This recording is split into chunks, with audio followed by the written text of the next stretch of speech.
మా ఛానల్కి స్వాగతం. చూస్తున్న వీక్షకులకు ప్రేక్షకులకు ప్రియ కాళభైరవ భగవద్బంధులకి స్వాగతం పలుకుతూ మమ్మల్ని ఎంతగానో ఆదరిస్తూ ఉండబడినటువంటి ప్రియ సోదర సోదరీమణుల అందరిపైనను ఆరోగ్యకారకుడైనటువంటి సూర్య భగవానుడి ఆశీస్సులను కోరుకుంటూ మిథున రాశిలో ఏడాది తర్వాత రవి భగవానుడు సంచారం అవ్వడం వలన 15/6/2024 నుండి 16/7/2024 వరకు ఏడాది తర్వాత మిథున రాశిలో రవి సంచారం చేయనప్పుడు అందరికీ నిండు నూరేళ్ల ఆయురారోగ్యాలను, అనారోగ్యం లేకుండా, పితృదోషాలు లేకుండా, ఆత్మస్థైర్యంతో అన్నింటా విజయం కలిగించేటువంటి మనోబలాన్ని, మనస్థైర్యాన్ని ప్రసాదించాలని కోరుకుంటూ అన్ని గ్రహాలలో, అన్ని రాశులలో అందరికీ ఎలా ఉండబోతుందో ఈ వీడియోలో సవివరంగా సంపూర్ణంగా తెలుసుకుందాం.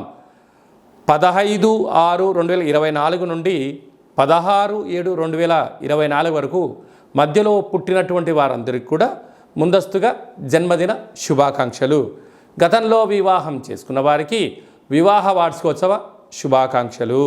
వృషభ రాశి వారికి ఏడాది తర్వాత రవి భగవానుడు మిథున రాశిలో ధనావాకు కుటుంబ స్థానంలో సంచారం చేయడం వలన వృత్తిపరమైనటువంటి ఉద్యోగాలు, వ్యాపారాలు, షేర్లు, బిజినెస్లు, క్రయ విక్రయాలు, హోటల్ వ్యాపారాలు అన్నింటా విజయం మీ సొంతమవుతుంది.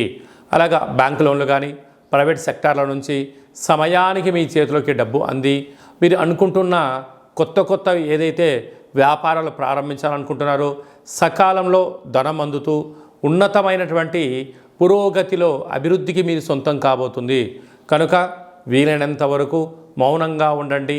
ఎదుటి వ్యక్తులు ఏదైనా చెప్తున్నట్టే వినే ప్రయత్నం చేయండి. మంచిది అనిపించింది దాన్ని ఆచరించండి, మంచిగా అనిపించలేదు వాగ్వివాదం చెయ్యకుండా మీరు అక్కడి నుంచి వెళ్ళిపోగలిగినట్లయితే వారి యొక్క దృష్టిలో మీరు మంచివారని ముద్రపడదు, చెడ్డవారు అని చెప్పి ముద్రపడదు అని చెప్పి గమనించాలి.